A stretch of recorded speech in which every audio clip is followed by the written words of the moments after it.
Welcome to the running journey. Welcome to the running journey. Welcome to the running journey. Welcome to the running journey. Running journey, yeah.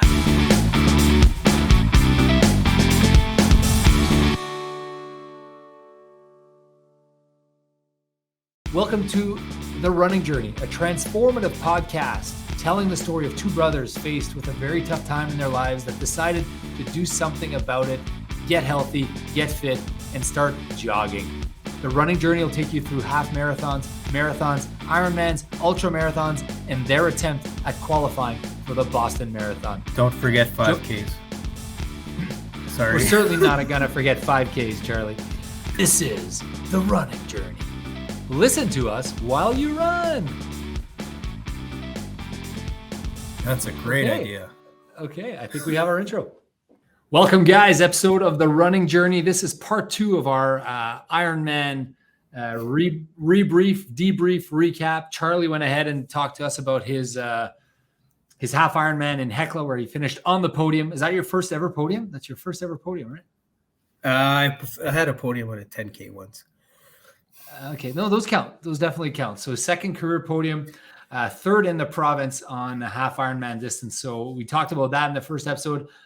I was talking extensively and at great length about my Ironman that I did in Lake Placid. We were talking about the bike, and you're telling me how shitty I am as a biker and how I should be pedaling. I just kind of want to pull this up, which is the bike course. So you kind of start over here, and the first 10 miles I talked about those hills. This is the luge center, kind of at the bottom. And I know you guys don't see my mouse, so it's irrelevant. There are numbers on the race, but this is, I think they call it the screaming. So this is 90 kilometers loop, 3 there and backs, 1 at the bottom, 1 way at the top. And then right by the starting line, there's another there and back. So it's kind of a little different when you do there and backs because you're going and you're turning around and you're coming back. You're doing whatever hill you just did. But I thought that they call it the Screaming Keenan, and I kind of reviewed my stats a little bit, but I'm exaggerating when I say I didn't pedal for 10 minutes. There were many periods where you're not pedaling, but you go straight downhill, then you flatten out a bit, then you go downhill and you flatten out a bit. But if you look at the elevation on this course, if I go to the elevation on this course, there's a part here where it is straight downhill. So hopefully you're able to see that. Starting at mile like 12 or something, it's like straight downhill. So a couple hills to start, then you're pretty much flat, and then straight downhill.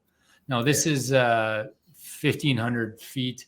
1,500 feet. When does the downhill start? After how many kilometers? I think it's around 12 miles is my recollection. Well, that's what it looks like here on the chart too. So like 20 kilometers around 20 kilometers, yeah. So your first 20 kilometers, you're kind of just, I want to say, I love this bike course for a couple of reasons, but one is that it's very like, you can like dissect it into chunks, chunk it out.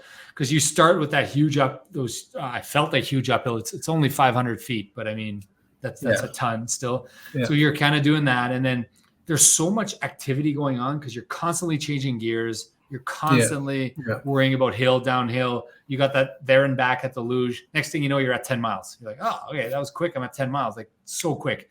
Then the next 10 miles is a straight downhill. So like you do that and that just flew by. Yeah. And you're mostly going downhill. But yes, there are parts where at your top gear, you're cycling. And there are parts where it's like flat and flatter. But there are many parts where like, I don't know about this for you, but by far the hilliest course. My first time I ever ride in real hills. Yeah, I have not much experience in hills. So on the up hills, I would always get passed. Everyone's passing me. Yeah, it's probably because you're heavier. That's what I guessed. I wasn't sure because especially the smaller either guys or gals they were really passing me. And then what would happen on the downhill, I was like zooming past them.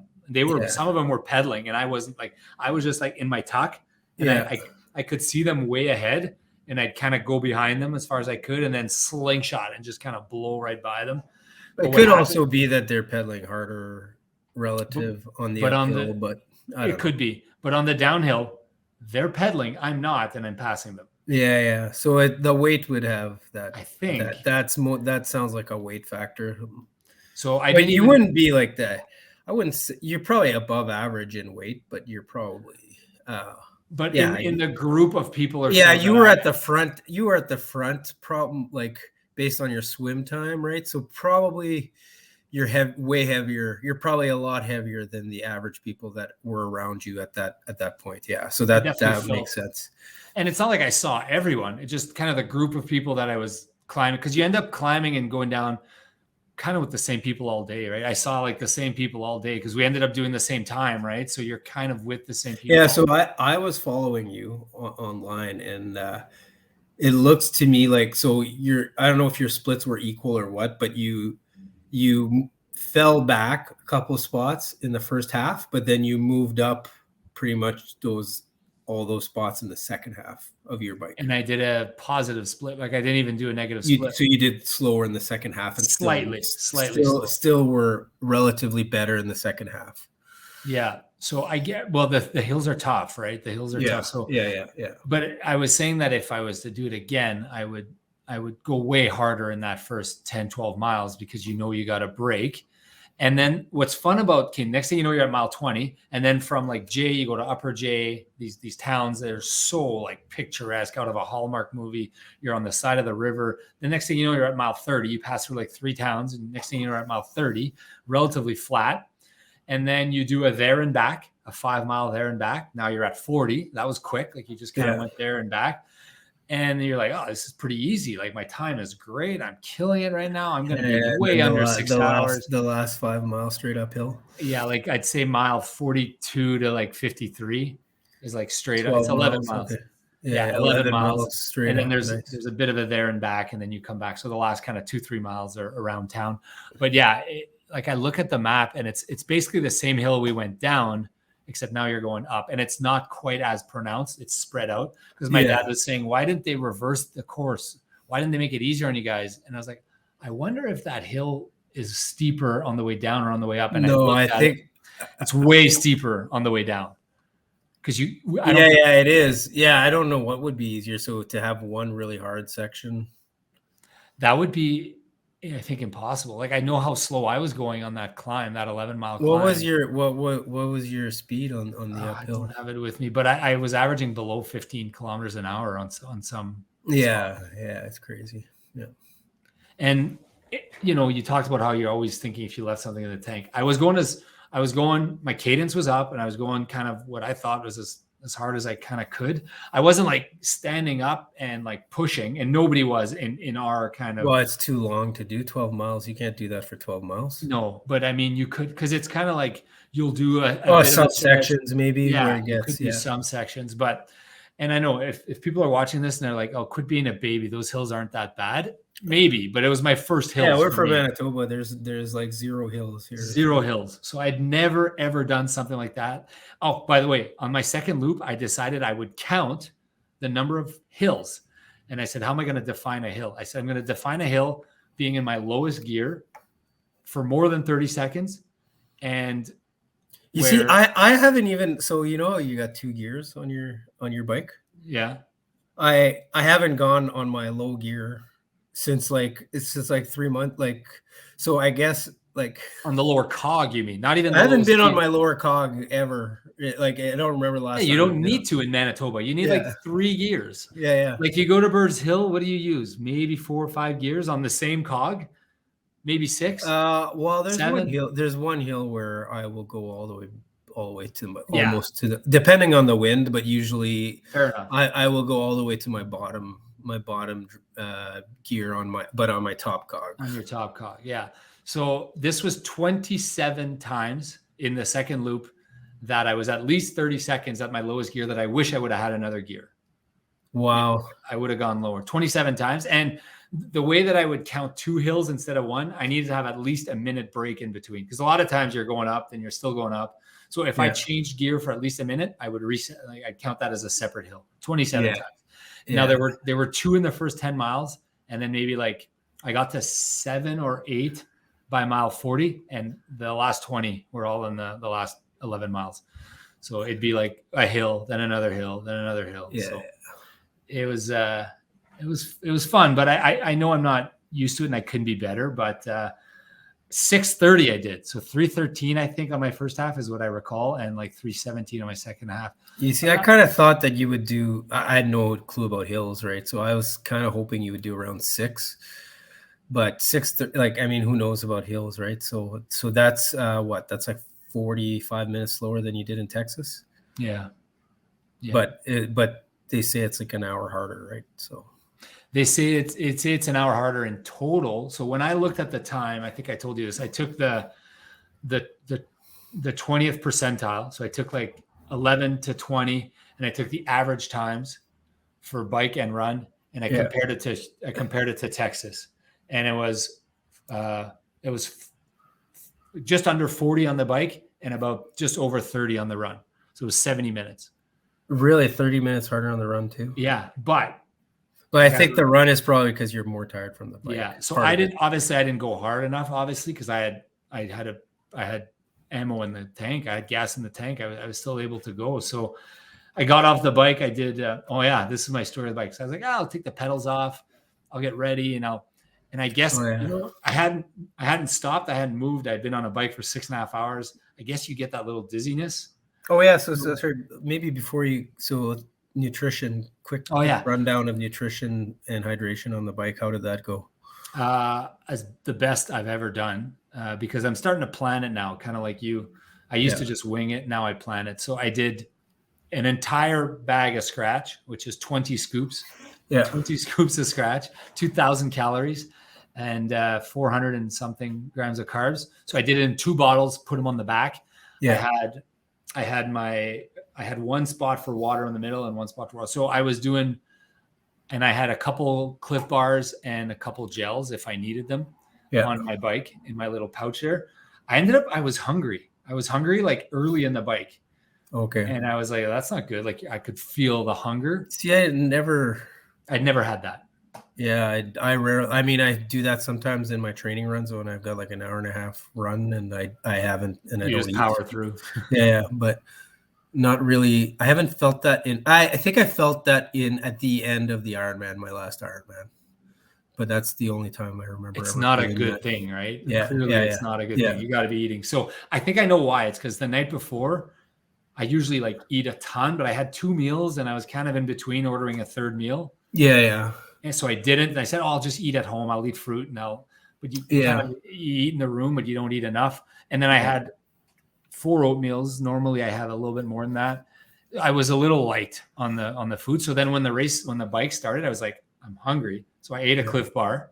Yeah. And I was like, I'm kind of still hungry 10 miles later. So I had my 2 Cliff Bars early in the bike. So that's 90 grams of carbs. And then I did a couple gels and then scratch the rest of the way. Yeah. So that's what I did. I tried to target kind of 550, 600. And how many bottles of hydration?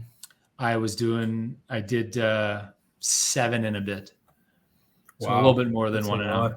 Oh, wow. Yeah. That's a lot. 3 Ps on the bike. Nice. A 0 career. I tried, but I can't do it.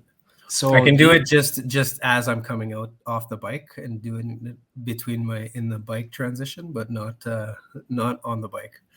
It felt a little harder here, probably because my first time, I didn't care about my time, right? I was just like, I'm here to finish. So who cares if you have to stop pedaling to pee. Yeah. You can't. Yeah.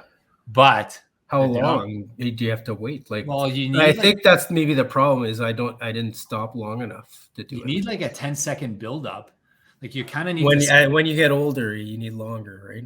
Yeah, because you're kind of like you get your bum off the bike and you're like, okay, come on, pee, come, and you're waiting for it to come, and then you kind of feel it coming, and then so you need almost a good 30-40 seconds. So do it on the downhill where. Yeah, that's what I was doing. I'd go, okay, I know there's a big downhill here on the second loop. I'm gonna wait for the next big downhill, and then but like on those downhills, you want to be. Well, so it's dangerous. So have you seen, like, there's an episode in the Tour de France documentary where the guy wins the stage. He turns around. He turns sideways and does it. Takes a piece, just standing sideways. Yeah, and he was behind at the time. I don't know. And he ended up winning the stage, anyways. And they're talked about it. I'm like, I can't believe that guy just did that. He just did it. That was awesome. Yeah. So I did 3 Ps. I did about 7. But the thing is, I forgot to put my water on my bike. I did my hydration, but I had no water on the bike to start. Oh, so you had to Stupid. pick some up. So I picked up 2 at the first aid station. And how comfortable are you picking up water bottles at Oh, I aid was stations? so good. I'm so Oh good at man. it. So okay, so my story at Hecla is I wanted to pick one up halfway because I only had 2 bottles. So I like, okay, will you guys take this one? So and they said yes. So I threw my first one, and it's like a loop. You go around, and I was like trying to grab it, and I was missing. And the girl was like, because it was a loop, she was like, okay. She like ran and On caught the up other to side of the loop. yeah, I ran across, caught me on the way, and I like barely got it. And I was like, oh, sorry, I suck at picking up water But they bottles. were happy to help. That's the second time She you get a ran story like like that. across. Yeah. No, so I had my tri suit, and what I would do is I had to pick up 2 at that first aid station. So I grabbed one, put it in my just like here. Yeah. And then drove a little bit, picked up another one. I screwed the cap, put it in my bladder. How much do you slow down to pick it up? I was following traffic. Like I was going at the pace of traffic. Yeah, I think at the Ironman I slowed down to like 10, 15 kilometers an hour or something. Dude, my first Ironman, I stopped, went to 0 kilometers at every aid station. Every aid station I would stop. Yeah. Because I couldn't do it. I would like pour it, like feet on the ground, stopping. So, I'm getting better now for sure. Yeah, I was like the other guys. I was like, yeah, that's pretty good. Yep. I dropped 1 bottle, but that's okay. And then I was still a little hungry towards the back end, and I knew that. So I was going water, banana at the half banana at the aid stations. So I took like 3 half bananas. Well, I would just do they give you, does it peeled, or do you have to peel it on the They're fly? just cut in half. So you kind of, what I would do is I'd go to my mouth, rip a piece out, and then kind of just eat it like a monkey would eat a banana. God. Yeah. And then you toss it. And then that's where you need the no hands. Yeah. But I didn't find it was problematic or hard at all.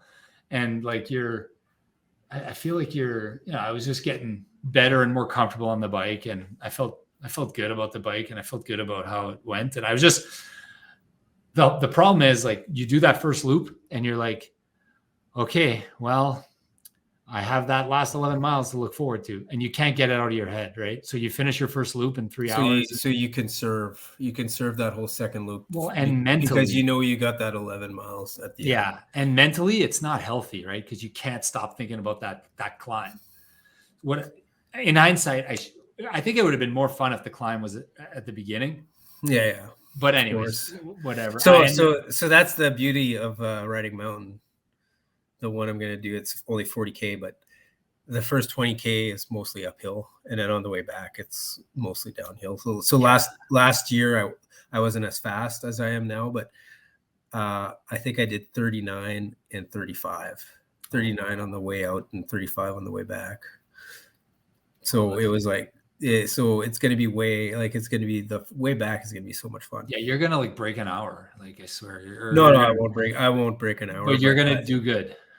I don't know. I hope I do. I don't know how the hills all affect, right? So I'm looking forward to the challenge of the hills. It's small hills, but yeah. I felt like if I went back to Woodlands, like we had no idea how easy we had it at Woodlands. Yeah. Like it's like I feel like I could. Well, the heat though, it was pretty hot. Heat, yeah, the heat and the wind, I guess. And one thing I'll say is the wind, boredom is a thing. Yeah. Like you're in the same gear the whole time. You're on your same gear, a little bit of change when there's over the bridges, man. Those bridges were tough. And you're just like, this is never going to end. Whereby this race, it's constant action. There's always action. There's it's like riding mountain. It's like riding mountain. I love the course. I actually love the course. And I know if I did it again, like next week or in 2 weeks, I know I'd trim 25 minutes off the bike, 20 minutes off, just because you know what to expect. Yeah. Yeah. And I know what to expect. And, but that screaming downhill was fun. Anyways. And I was thinking about that last 11 miles, but I was also thinking like, I can't wait to start jogging. Like I can't Oh wait. yeah, really? And I was really hoping. So okay, yeah. So about the run, I was following you, and like, I was like, oh, I think if he can crush the run, he could probably like. I was following you on your rankings for your age group, right? He So could probably I don't even know how did I. You were 70. You were 70th after the run. Okay. Okay. After the bike. After the bike, and then I think you picked up 1 or 2 spots in transition, and we're like 68th. And then I was following you, and like your first split was like 7:30 minutes per mile or something. 3 miles. And everyone else was like, everyone around you in the rankings, because I was always looking at that 40 to 44, was like 9:30, 10, 10:30. Like there was no one in the 8s, never mind the 7s. So you were moving up. You had moved up from like 68th to already like 62 after the first one, and then like every split you were moving up like 5 spots till the end, and it was a bit slower. But yeah. Well, there was less people to catch up at the end. So yeah, but then I kind of did the math, and I was like, I bet you he'll finish. I was guessing you would finish low 30s, which is exactly where he finished. But yeah, and I thought that might be close enough to get you to Nice. But yeah. So while following you on the run was was cool because I had no idea. I was asking Claude, how am I doing? He's like, the website's not working on the phone. And I was like, okay, because I wanted to know how close I was to top 30. Like I was like, I want to make top 30. And I was hoping he'd be able to tell me, but I had no clue where I was. I felt like getting off the bike. I think I say this every race, but I think I felt like I didn't do as good as I should have. I felt like I left some time on there. So I was like, okay, well, I only have one choice now. I got to make it up. The transition, the one quick story I want to say, I get to the transition and I unclip my shoes or whatever. Oh, yeah. And the dismount line, right? This freaking dismount line. Is it obvious to you if you dismount before or after or where? No, you got to do it before always, yeah. So this one was after or at the dismount line? You can't dismount after the dismount line. You have to dismount before? Before. So I was like, they're like, the dismount line is here. And I was like, before or after? I was screaming. And they're like, here, right here. I was like, before or after? And then by the time, like, I'm zooming a million miles an hour because there's a downhill towards the thing. Yeah. So I slammed on my brakes and I kind of fell over my bike. So right here at the dismount. You nailed it. Yeah. So I wiped out. I had a huge scratch here, and then I'm on the ground, and everyone. That happened to me at Running Mountain, my first triathlon as well. And everyone's like freaking out. Oh my God, he's injured. I'm like, no, I'm fine. And they're like, they lifted me up, and then I was dizzy. I had the lightheadedness because I went from bike because you were working hard, yeah. And then I did the old like wobbly deer or whatever. Like, oh, I'm a little wobbly here. And they were like worried, like put him to the side, check him. This guy's concussed. I was like, I'm fine. I was like, I'm fine. I just fell. And they, I don't know. It felt like 10 minutes. I'm sure it was like 30 seconds or 40 seconds that they kind of checked me to make sure I was good before they. Oh, really? Yeah. Really? And you still pass people in transition. I don't know how long it was, but I rushed in transition. I ran, I took my shoes off. I bolted. I feel like I killed the transition, and I did Band-Aids, and I did anyways. And then the jog. So the way the jog works, I'm going to show you the course here. It's the first three miles are downhill. So yes, that looks like. Oh, okay. So like, no wonder I was doing so good. So this is but still, like, I mean, you were doing 7:30s, I think. So yeah, I ended up doing 7:30. So you start here, and then it's an out and back and out and back. So that's one loop, and then you do that a second time. And this part here, it's like 5.5 miles, but these first 3 miles are pretty much downhill. And I was thinking, like, I have to run back up this hill later, and I could see the hill. I was like, well, if there's one thing I'm good at, it's running downhill. And then I was thinking, like, all these people, I could hear them like, oh, you got to save yourself on the hills, the downhill. You can't. And I was thinking, no, I got to make up time right now because I'm going to, like, I have to go up these hills. So I went hard as I thought I could go. Well, I mean, you don't want to go like, you don't want to waste energy trying to Exactly. slow yourself down too much. Like that's what I feel with the hills. Like you also don't want to go too hard. I know like that's what like so we're running Boston and that's what everyone says. Don't go too hard on the hills at the beginning, right? But I think those aren't really severe hills. So I think anyway, so to me, if you're slowing yourself down, then like you're wasting energy kind of on downhills, right? Yeah, I agree. So when I got to the out and back, so I was doing 7:30s. Now I was doing 8 minutes, and I was kind of on a flat surface. Now I'm doing 8-minute miles. I feel so good. Yeah. And I was thinking, okay, the hill, I'm going to lose some time. So sorry. So the loop is how long? It's 13 miles. Okay, so you do a half marathon and then another half marathon. Basically. You do 2 13-mile loops, except you start kind of, it's not like just there and back. You start kind of 1 mile past. Yeah, on the side. And then. Yeah, and you go and come back twice. Okay, so then you knew that. So that's why there was a couple miles there where your paces were a bit slower, and that was just going up the hill. Straight up the hill. So I went there, and on the way back, and by the way, I was counting the number of people I was passing because it was like, it felt like the coolest thing ever. I was past, like what you're saying about, it felt like I was passing everyone. Yeah. And like people were always asking me, oh, you're looking great, man. Second loop, right? And I was like, no, first loop. Because they thought you were like I was a pro or whatever, like at the front of the field. Yeah. And I was like, no. And they're like, whoa, you're looking good. And people talk a lot. And like, so you end up chatting. Really? When I did my Ironman, like no one was talking. Now I was passing lots of people. Like I was walking and then running and passing people, but no one was talking too much. But I mean, they'll be like, "Oh, you're looking strong." Like a lot of guys. Yeah. You're looking strong. Because so people were telling me that in Hecla when I was running, because I felt pretty strong. Like I was. You were going fast. Yeah, but not in not when I did the Ironman. Right. So when people are telling you you're running strong, it's because it's mostly true, probably. Or they're not moving, right? Yeah, relatively speaking. Yeah. So I passed 21 people in total on mile 5, and then it was 15 on mile 6, and then it was 17 on mile 7, and then it was 12 on mile 8, and it was like it was in the teens, and it got less and less over time. Yeah, because you were getting closer and closer to the front, and then people that were closer to matching your pace, right? Exactly. And then the 3 miles uphill.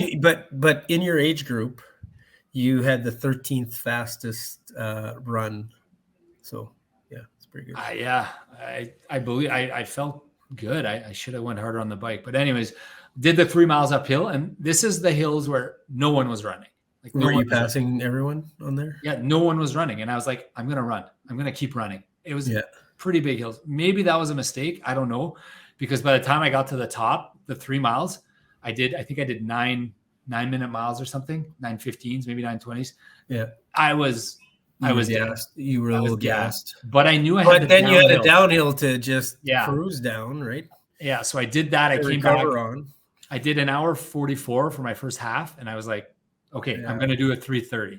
I was convinced I was going to do a 3:30. Yeah. But then when I got to the top of the hill, I was like, holy shit, I don't know if I'll be able to do that a second time. Like, I don't know if I'll be able to do that a second time. So I said, okay, just go as hard as you can. Go as hard as you can. Go as hard as you can. And I knew, like, I think if that would have been my first Ironman, I would have been like, am I going too hard right now? Am I going to like collapse and die and not be able to finish? But because I'd already done it, I was like, worst case, I'll do 9-minute miles. Worst case. Like if it's not going my way, I can do 9-minute miles. So I went to the top, then I'm turning around, I'm going back down, felt awesome down the hill. And then I got to like the flat part, miles like 16 to 23 or whatever. And it just, I couldn't go 8-minute miles anymore. I was doing like 8:30s, tired legs, 8:30s, 8:40s, 8:50s. And then my 3 miles uphill, I could not get it out of my mind where I'm like, okay, I got to do 3 miles straight uphill. That's going to be hard. That's going to be hard. That's going to be hard. It's all you can think of, like 3 miles straight uphill. But then you're also near the end. So you kind of get pumped up for the challenge probably, right? Yeah. And I was like, I'm going to run them. I'm going to run those miles. Yeah. And I get to the hill No one's running. Not one person is running. Well, obviously not on the second loop. Yeah, but some people was their first loop now, right? But obviously they're not. And I ran and I walked. I had to walk. Big chunks of those hills. But I still did less than 10-minute miles or 10-minute miles. Yeah, that's amazing. While walking. So I felt good. I got to the top and I was like, fuck, nothing's stopping me now. And the last mile was kind of downhill into town. And that was awesome. The coolest feeling ever. I feel it right now because it's almost like anticlimactic a bit because you build it up, and then you get there and you're like, but this time it was fun. It was so fun. I loved it. It was a great course. It's hard, very, very hard, but beautiful. Like beautiful. Yeah, maybe I'll do it next year. Travis doing it. He just texted me. He said, "Where did you stay in Lake Placid?" I was like, "Dude, I just went." He's planning a year ahead, eh? Classic. Yeah, he wants to go. So maybe I'll go with Travis. I think I'd probably because just the schedule, the timing of it. So I've got New York, we got Boston after, right? So that'll be run focused. I don't know if that'll be enough time to get me in shape for biking and stuff. Oh yeah. I mean, you're in shape. Your time might not be the time you want to do. Like you're gonna like, so it depends. Do I want to focus 100% on my Boston where it's all running, right? Like, you will. Like you have to sacrifice one or the other, right? No, disagree. I think you focus on Boston. Obviously, that's the most important goal. Yeah. And then after that, whatever time you have, you train for Ironman, and you're still going to do a very good time. You're a really good biker compared to me. Like you would beat me 100%. I think. No, 0%. I can't run. Like you're an amazing runner is what you forget, right? Yeah, but the bike, anyways, I think you would beat me, but regardless, I did realize on the weekend, I realized for the first time, like really screamed in my face, holy shit, you're good at running. You're good at running. So me, it was like, I'm good at biking. Like that's what you realized over the weekend. But I wish I was better at running. But it'll come back. Anyways. Yeah. And swimming is whatever. I suck, but I'm getting way better. Honestly, it doesn't matter. Swimming. You can do a 120, right? Or 125. Maybe. I think I could do a 120 now. Yeah. So now, like, I spent 0 minutes in the pool since my last Ironman. I know. And I did the exact same time. So I feel like. But I guess you get your cardio. Maybe I would have done. Maybe it was a bit. I feel like that Texas course was definitely a bit long. And maybe I would have done a 110 if I'd have trained a ton, right? Maybe who knows? But I know I can do a 115 without stressing in the pool. And man, that was just so fun. But so then, like for me, it's like where are the minutes? If I want to improve, where are the minutes going to come from? And to me, like the swim is the easiest one where they're going to come from. There's minutes on the bike and there's minutes on the run, but I think there's lots of minutes. Well, if you improve like 0.5% on the bike, you save. Yeah, I know, but I'm kind of tapped out. I'm getting to that point where I'm pretty fast on the bike already. Yeah. Right? So, but I think there's definitely 10 minutes to shave at least. Depending on the event, but let's say on an Olympic. On an Olympic, there might be 3 minutes to shave on the bike at the most. It kind of. I think there's way more than 3 minutes. I have more than 3 minutes to shave on. I have just as much to shave on the swim on an Olympic swim than I have on an Olympic bike. Okay. I think. Kind of sucks that the racing triathlon season is over for me. Like I did one. Well, I'm sure there's some in Ontario and stuff. I looked like. I thought there was lots in Ontario. I gotta fly in September or something. Yeah, you'd have to. Yeah, and I could fly. Yeah, I have a bike case, but I mean, I'm now. Oh yeah, so the rundown was kind of neat too. So, for the World Championship spot. So, you may recall, those of you that are following this, I said this will be my goal is to qualify here, and in a way, I feel like I got it cheaply because it was a phenomenal roll down, but I still qualified. So I have to get over this period. So the women, there was maybe, I'd say 1 out of 5 that would pass on their spots. So if there was like 10 spots, it would go 12 deep. If it was 5 spots, it would go 6 deep, kind of one. But the men, it was probably 1 out of 5 that would take the spot, kind of thing. So Okay. we eight spot. So eight weird. Why? I guess. Well, because it's Kona. Kona's got this mystique, right? People but want I feel like Nice would be kind of cooler to go to. Yeah, I think it's Kona. like the Masters. Imagine Boston. Boston next year. They said, oh, it won't be in Boston this year, but it's the same qualifying process. You're going to run it in Shreveport. Yeah. People would be like, I don't know if I want to go. No, it's still the World Championships. But Nice is a pretty cool place too. I guess, but I understand what you're saying. It's got that it's like that. Yeah, it's got that extra cred. Mystique, street cred, whatever. So it was rolling down, and we watched the women, and I was telling my dad, like, well, I have zero chance unless like a lot of people, unless it's different. And this poor woman was sitting next to me. She was 15th, and we were watching the thing, and there was 11 spots or 12 spots. And the first 2 of the first 3 passed. So she needed 1 more pass. Oh, no. For her to qualify. Her husband was sitting there, and he's like, I'm going to go videotape. She's like, I think I'm in. She kept telling me, I think I'm in. Don't count your chickens. And he went, and he's getting ready to videotape. Of course, every name went, and she didn't get her spot. She was sitting next to me, and she just kind of looked at me, and she kind of put her head on my shoulder. She's like, I don't know if I can do this again. Like she was an older lady, and I was just like, you got this. Like I can do it again. Yeah. I was like, you could do it again. Focus on it. In that moment, like training for an Ironman is a lot of work. So bad for her. I felt, and I just like that moment was like, oh, like this is, and then she was like, a minute and a half is all I needed. I would have qualified. A minute and a half. Had I just better transition. And I was just shave your legs. Did you shave your legs? I was just like, listen, you did what you could. You're going to focus on what you can control. You're going to train. You're going to come back. It's going to be that much better. Yeah. And then her husband came back, and he was like, just gave her a hug. I'm so sorry. Yeah. Anyways, for the men, I could see right how away. Does it start? Does it start with the younger people? Olders. They start at the older. So like 75. There was like a 77. So probably lots of 45 to 49 spots. Yeah, they had the same amount. We had 8. I don't know if they had 9 or 8. They must have had. They had a few less than you. A few less entrants. But I was looking at it because I'm in the 45 to 49 now. So yeah, I knew kind of when they did the 50 to 55 that I was going to qualify because it rolled down like way further than me. Yeah. So I knew. Then they did the 45 to 50. I'm like, Claude, I'm going to make it. Like unless the bell curve distribution. What was the roll down for 45 to 49? Honestly, I think it would have been like it went far, Charlie. Like I think so. If I would have done a 12-hour Ironman, I would for sure you were in. I think it probably went to 13 hours. Like it went really, really far. I don't know if I could have. I probably couldn't have done 12 and a half, maybe. No, you would have. Had you come, you would have for sure gone to the World Championships for sure. Yeah. Oh well, next time. That's okay. Yeah. And and then they give my edge curve, they rolled to me, and I just jumped up and I went and I took my spot. And then people asked me like, how far did it roll down? I don't even know. Cause I was kind of not listening, and I was kind of just so excited. And then we kind of left.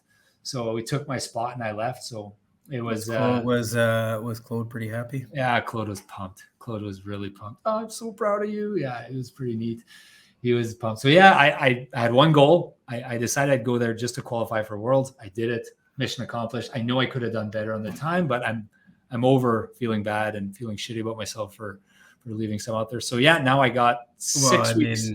13th fastest run, man. Like that's amazing. Yeah, I feel really good about the run and really good about the swim. 6.5. The bike is hard, man. Yeah, it's hard. You know what's annoying is on the Ironman app. So for Lake Placid, it shows your position for like swimming, biking, running. Okay. It shows like where you finished, but for the Texas one, it doesn't. So I wish I knew like where I was in each of the. Hadn't we seen this somehow with a? You can figure it out if you go through and you look all the way through. Like it's not easy. Yeah, it should be just kind of data that they provide, right?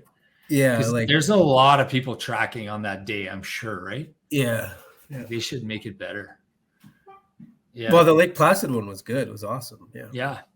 So I took a look at this course in Nice, and Yeah. What's the elevation relative to it's Placid? 1 1/3 times More. more. Oh But God.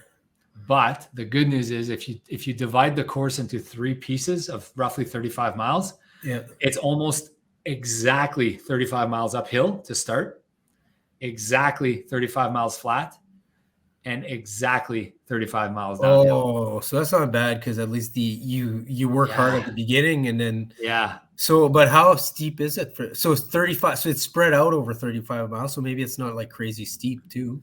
Yeah. So like there's no way it's gonna, I don't think I'll have to compare the exact elevation, but the total elevation gain was 8,000 in 8,000 feet in Lake Placid. And I believe it's 10,000 or 11,000 or something like that. So more, but it could be if it sounds like there were some steep ones though in Lake Placid. Yeah. I looked at it and it looks like it'll be